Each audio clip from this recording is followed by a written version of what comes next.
All right, so I am super excited to talk to you guys today about eggplant. I do grow a couple of different varieties in my garden because we all like it. I think I'm the one that likes it the best, and my husband enjoys it, and my son enjoys it in a couple of ways as well.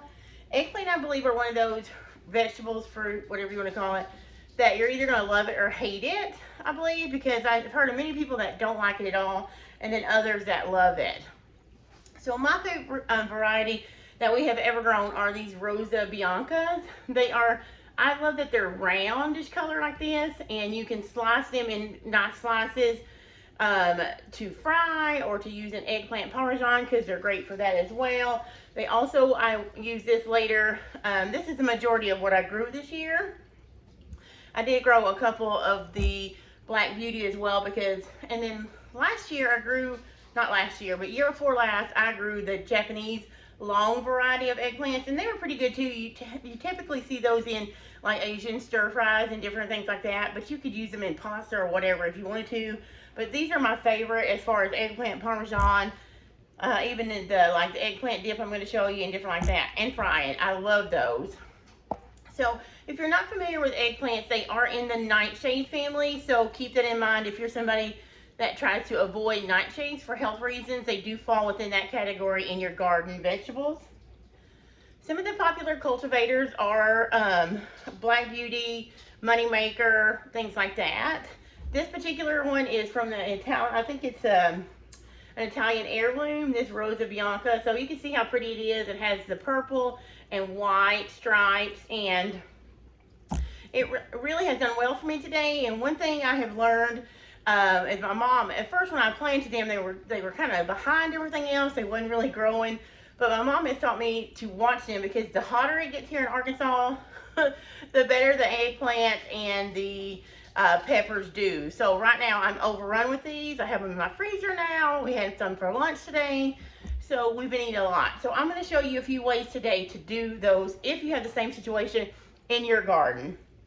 Another thing I want to tell you about the eggplant is that only the fruit is edible. So a lot of times in our gardens or plants, you can eat the leaves and the stems and the roots even, but in eggplant, they are all toxic to humans. They can cause stomach upset, hives, even worse if you have a bad reaction to them. So don't eat any of the flowers, I think it's the flower, yeah, everything but the fruit. So nothing on the eggplant is edible except the fruit. So if you have small children that like to pick and eat things out of the garden, eggplant is something you may want to keep maybe behind a fence or kind of caged in around so that they can't get to that, or just educate them on not eating things straight from the vine of the eggplant.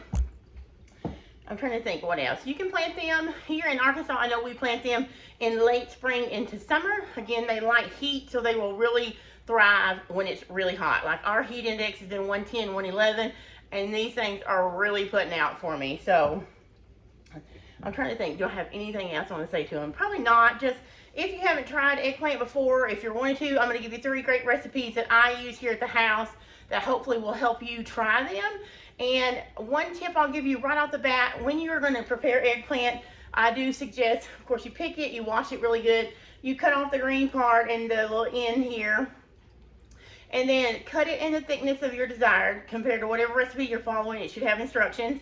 And then lay it out on wax paper or a cutting board, sprinkle it with salt, and let it set for about 20 or 30 minutes so it draws out moisture, as well as the little bit of bitterness that may come with your eggplant. But also, don't let them stay outside on the vine and get really huge, because sometimes that also will cause the bitterness to be predominant or pronounced, I guess you could say. So yeah, use that salted tip, then you can wipe them off and use them in your recipe. It won't be so runny if you're making a casserole, and it'll draw out some of that bitterness. Now the first thing I'm going to show you is how I prepare this for the freezer. So I'll go ahead and start talking about that in this next clip. Alright, so eggplant for the freezer. All I do for this is I slice it like I told you before, lay it out, and I salt it, and I let it pull the moisture out. Once it's set for 20 or 30 minutes, I clean it off, wipe it off, and then I make a mixture of flour. You could do pork rinds if you're doing low carb. You can also do a carb quick, any kind of low carb flour, trim up the amount of flour you like, or even cornmeal or regular all-purpose flour. Season it up the way that you desire it to taste, and then simply coat your eggplant back and forth, both sides, not back and forth. Lay them out on a cookie sheet, put them in the freezer, and let them freeze solid. Then when you get them frozen solid, you can remove them and bag them up in a portion size that you can just pull out for your family. Heat your oil on the stove when you're ready to cook them and just drop them in carefully. Lay them in would be a better choice of words. And let them cook through. It doesn't take very long at all, especially if your oil is hot. And let me show you a clip of me doing that right here. This is one of our favorite ways to have eggplant. It is fried. It comes out looking beautiful.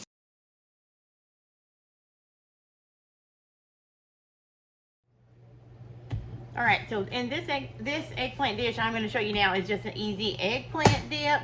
It's kind of like baba ganoush if you are familiar with that. So basically the ingredients are going to be, it's not a typical baba ganoush. So if you are someone that eats it all the time, then this is not going to be exactly that. So don't fret. Don't come at me in the comments, because this is just the way that I'm doing it with the ingredients I have in hand. So that's why I'm calling it eggplant dip. And we're going to enjoy this today on some sourdough bread that I'll show you later. But what I'm going to do is go ahead and put in the ingredients. This is 2 eggplants. I cut them in half. I washed them. I trimmed them up. I put them on a baking sheet. I put a little bit of avocado oil, or actually olive oil. Then roasted them until they were very soft. And then I peeled them. And this is just mushed up eggplant, as you can see from there. Real pretty, right? Not the prettiest thing. And this dip's not the prettiest thing, but it's gonna be delicious. So if you like eggplant, you will love this, because it's definitely gonna taste eggplanty. So this is confit garlic. Basically I cooked it in this avocado oil until it was soft and mushy, and I'm gonna put probably about 1/4 of a cup of garlic. Yep, a lot of garlic. You can cut back if you want to. This is just to give you a base recipe. You can look up baba ganoush or eggplant dip recipes online and make that if you want, but this is just how I'm doing it. And then I'm gonna put some of the oil, about 3 tablespoons of that in here. And this is the avocado oil, and it's going to have a yummy garlic flavor. So I will also use this for hummus later in the week. I'm going to wash that. About 3 tablespoons, about 1/4 of a cup of that soft garlic. This is tahini that I made myself. If you watched Instagram stories, I showed how I was doing that today. And I am going to do, let me see, I'm going to stir it up just a little bit, because the oil will separate, and I want to get some of the tahini, the actual sesame seed paste. And if you want to see me make homemade tahini like I do, just let me know and I can do a video about that. But this is just toasted sesame seed, basically sesame seed butter, kind of. So we're going to use the same olive oil measuring spoon, because I don't want a dirty one, so I'm just going to pour it in. But it's kind of runny, and we'll clean the jar up. And we're just going to start with 2 tablespoons, because I don't want it to taste like tahini. I want it to taste like eggplants, but this will just get a good nuttiness. So let me clean this up really quick. And you would keep this in the refrigerator, so let me do that. Then I'm going to sprinkle in salt, probably about a teaspoon of salt. You can start with less. Then I'm going to eyeball it. This is stuck in there. It's great. Onions powder that I grated myself. I took my dried onions and then just ground it up. So no additives in there to keep it from sticking together like at the store. Okay, and so that's a little bit of cumin. And that's all I'm going to add for now. I am going to whiz it in this food processor really quick till it's very smooth. Probably if I get the lid on right.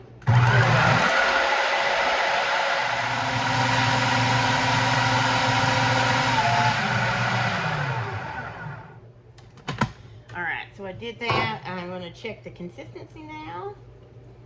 This spoon here that I dug the eggplant. Yeah. See how it's nice and smooth? Now, if you like it chunkier, like some people like their baba ganoush chunkier, you can leave it that way. But I just wanted to mash it up really good, make it like a spreadable paste for our sourdough. Oh, it smells so good, you guys. So let me grab something to taste that really quick. And you can adjust your seasonings.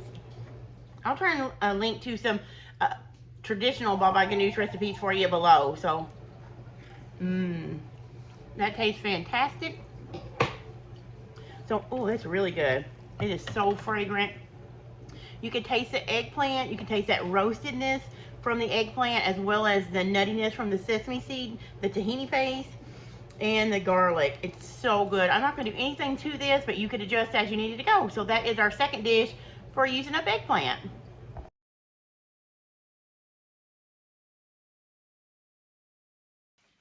All right, good morning, guys. Another day, another eggplant dish. So today I am going to do just a simple pasta dish with some roasted eggplant, and tomato and onion. So I'm going to turn it down really quick, show you how I get my eggplant and stuff ready to roast.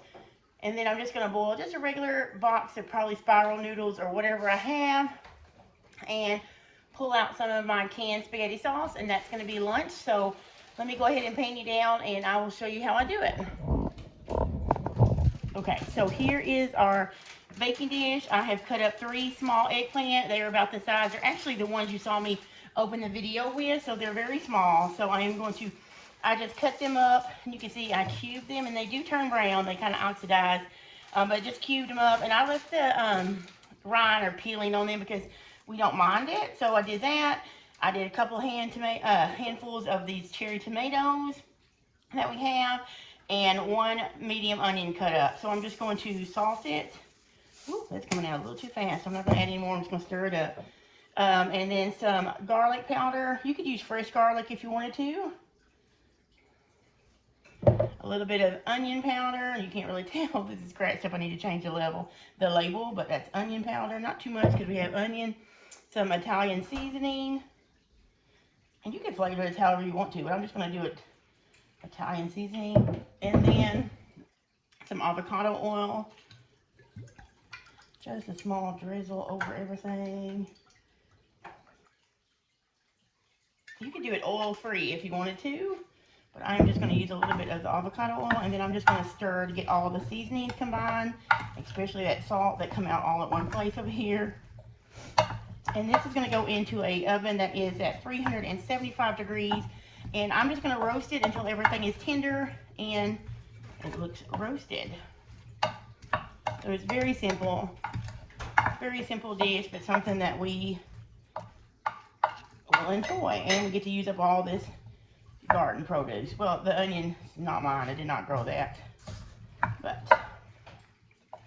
eggplant and all that other stuff is from the garden. So there we go. So that is it. I am going to get this into a 375 degree preheated oven and let this bake for, I'm going to start with 35 minutes, and I'll come back when it's finished. I will tell you how long it actually took. Isn't that beautiful?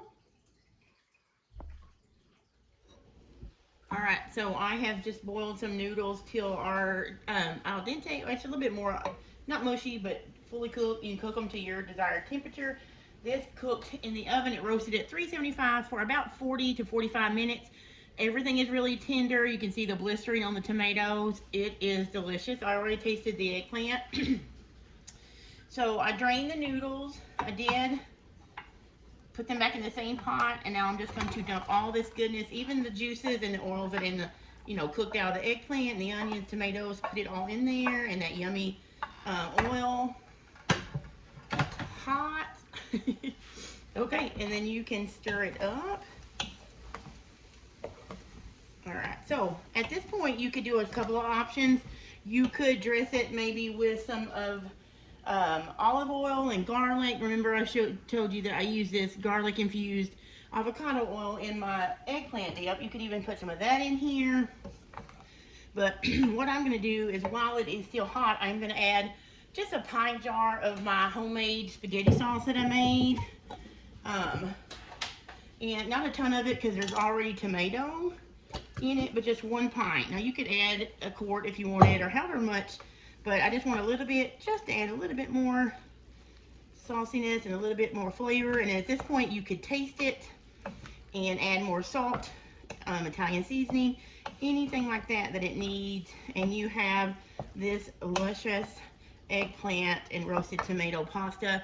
It's beautiful. It will taste amazing, and it is my third way to help you use up that fresh eggplant that's in your garden. Now I am excited to eat this, and so I'm going to go ahead and do that, and I'll come back and close out the video in a moment.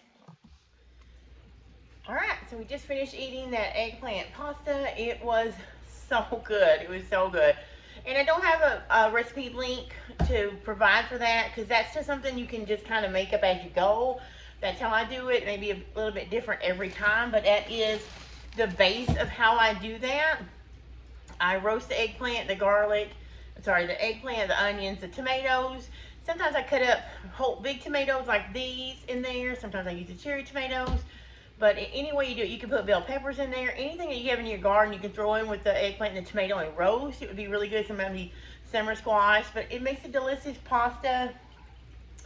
Right now we are not eating dairy. So you could, if you eat dairy, you could put Parmesan cheese sprinkled on the top. You could add mozzarella, any kind of thing like that. I don't think it needs cheese. I think it's very flavorful the way it is. But, you know, you can't go wrong with cheese. So if you guys like cheese, if you think your kiddos eat it better with cheese, then go for that. And that's it.